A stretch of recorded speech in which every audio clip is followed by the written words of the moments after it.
Hello everyone, Tekken 8 preparation continues. Welcome to our Hwoarang primer. Hwoarang is pretty simple in the sense that he's a hyper-aggressive character. He can be very risky and tough to learn, but if you like the mash, you're going to love Hwoarang. As with our other primers, this video should give you a good quick rundown on the character to jumpstart your learning and get you playing some matches. We will keep the technical lingo to a minimum, but you should still have some knowledge on basic standardized Tekken terms, especially notations and terms for various game mechanics. In other words, this guide is meant for beginners, but you should already know a little bit about the game, just not necessarily the character. If you are brand new to Tekken, check out the resource links in the video description below. I've included several, including a system basics guide that operates as a tutorial for the whole game since Tekken doesn't really have that built in. To me, I think it's incredibly important to go over that before trying to tackle character specific guides. But enough of all that, let's begin. This will be another primer where the offense section takes up most of our time because Hwoarang is a very aggressive character and that really should be your focus at first. The easiest way to make sense of him is to treat him like a pure stance character, meaning that you want to think of him as always being in a stance. That in mind, he has four main stances. First is his left foot forward, or LFF, which is your base stance and the one you start in every round. You'll also hear it referred to as simply his neutral stance. You can switch sides, which is called right foot forward, or RFF. Then you have the two flamingos, left flamingo and right flamingo, or LFS and RFS. We'll start with LFF, but to make things even easier, when you first start learning this character, think of each stance as having a specific strength to it. With LFF, this is your base stance, and it's also the most common since most movement, including blocking, will revert back to it. So it's just a safe, neutral stance. Since a lot of his tools force a transition, there are two approaches to LFF and neutral. First, you can lean heavily on basic tools like jabs, crouch jab,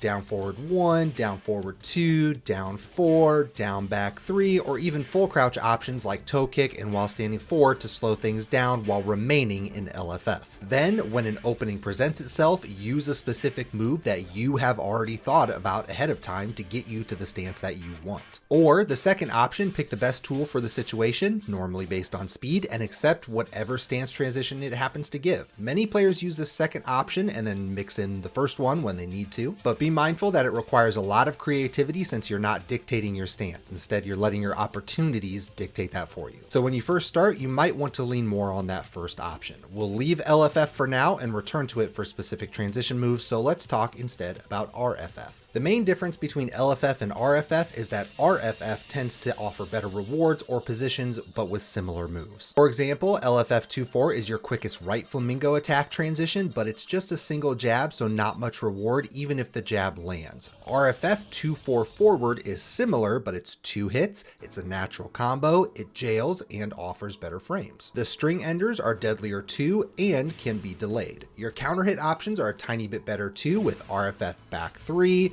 3 slide 4, which is a notorious armored launcher, and back 4, which is a high crush. All of these are safe on block as well. You can also work a strong transition pressure style with moves like forward 3, down forward 3, down 3-4, 3-4, 2-4, regular 4, and down forward 4 forward. Which you'll use depends on which stance you want to go to and your risk tolerance, since a lot of these can be ducked. Otherwise, you can actually still play a fairly safe poke style with RFF 3, down forward 4 without the transition, back 2, and down 4. But you still maintain a bunch of tools from neutral that are similar or the exact same, like forward neutral, down forward 4, also called skyrocket, forward 4-4, down forward 1, down forward 2, down back 4, up 3, up 4, and running 3.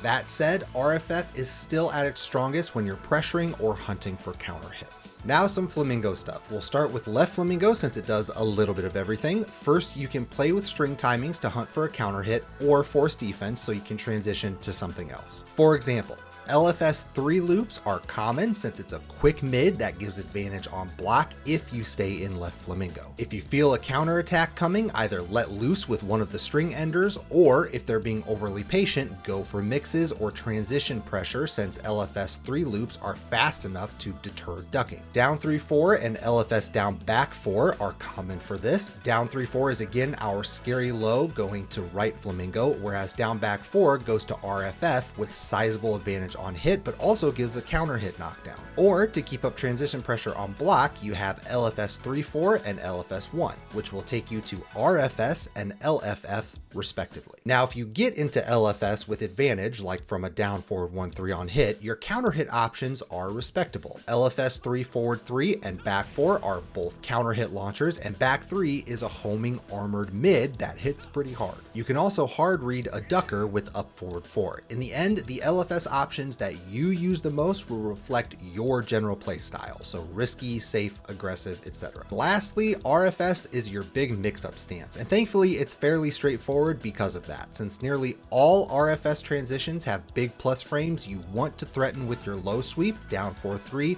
or transition back to LFS, which will give you access to down 3-4, which goes right back to RFS. Once they get tired of that and start swinging back at you, your counter hit tools are typically going to give big reward. These will primarily be down forward 4, back 3, forward 4-4, which can be risky if it doesn't hit counter hit, so keep that in mind, and back 4, which is yet another armored homing move. Back 3 is exceptional against duckers since it has to be one of the safest true mid launchers in the game for how fast it is. Or you can just jab out of right flamingo with RFS 1, 1-2, 2, and 2-4. At this point, I know we've glossed over a lot of specific moves and it still probably seems overwhelming, so allow me to offer some advice here at the end on how to put things together. A lot of it revolves around experimentation. It will take you some time to get comfortable with the transitions and where moves will force you to go, so commit to putting in lots of matches and power through them, win or lose. Your goal with Hwoarang should be to throw so much at your opponent once it's your turn to attack that it taxes their ability to defend and forces them into a quick defensive decision. If they turtle, you try to break them with your lows. If they swing, you try to counter hit them. It's simple, but with so many move stances, it can be tough to put a good sequence together, so consider the following that you're seeing on the screen as common examples to get your creative juices going. This last example, by the way, is just to demonstrate that short sequences can be dangerous too. So again, start slow, build up your familiarity and comfort with the moves, then go ham. Defense for Hwoarang is pretty simple at this point because it's largely about counter hits from his pressure, so keep in mind things like back 1 and his armor moves, but also as you're experimenting, keep a close eye on moves that crush highs and lows because he has plenty of those. His block punishing isn't the greatest in the world, but note that his standing 4 is just a little slower than his jab, so you can use any of those string variations. For something longer range, you have up forward 3+4-4 as well as back 3, which is also a fantastic whiff punisher. His quickest crouch punisher is pretty solid with while standing 4-4, but his fastest launcher in crouch is up back 3-3, which is just a little slower than you'll typically see. So for defense, since you normally want to be on the attack, you're either going to try to take a risk to nab a counter hit of some sort, or just block and wait for your turn to start up your pressure again. Spacing is a bit complicated to speak about at this point, but eventually you'll be throwing in spacing traps as well. Hwoarang pressure can be non-stop at times, so just defending by blocking is really common. So for this last little bit of cleanup, a couple of quick things to mention. First, he does have a back turn game, weirdly enough. He can manually go into back turn. You have a couple of long range mid launchers, a really fast good toe kick, and a more powerful special low in down 3. Then you also have a true 50-50 grab mix up. Back turn is not something you're going to be abusing, and normally you'll just hunt for the launchers, but you can dabble with it if it's fun to you. Speaking of grabs, Hwoarang actually has a decent grab game. In neutral, you have a true 2 break, a true 1 break, and a 1+2 break, which you can do as a dash, and you can do it in flamingo. If you're in RFF, your normal grabs turn into 1+2 breaks, so you can actually do some work with those. Also, he only has a couple of crouch dash moves, so it's not worth a robust conversation. However, the existence of his crouch dash gives him a wave dash, so you can absolutely use it as a strong movement option to close distance. Every time you tap forward to cancel a crouch dash, you'll give yourself access to all your normal LFF moves. As always, we'll skip over juggles. Instead, check out the link in the video description below for some basic examples. So lastly, his rage. His rage drive is kind of a beefed up version of his down 3-4. It's low mid instead of low high and ends with a third mid hit that gives sizable advantage on block. It's a way to very easily start some pressure and can double as a combo ender. His super is also notable because it's a mid that's safe on block with really good range. So he actually has essentially the only rage super in the game that you can just kind of throw out without much worry about it being punished.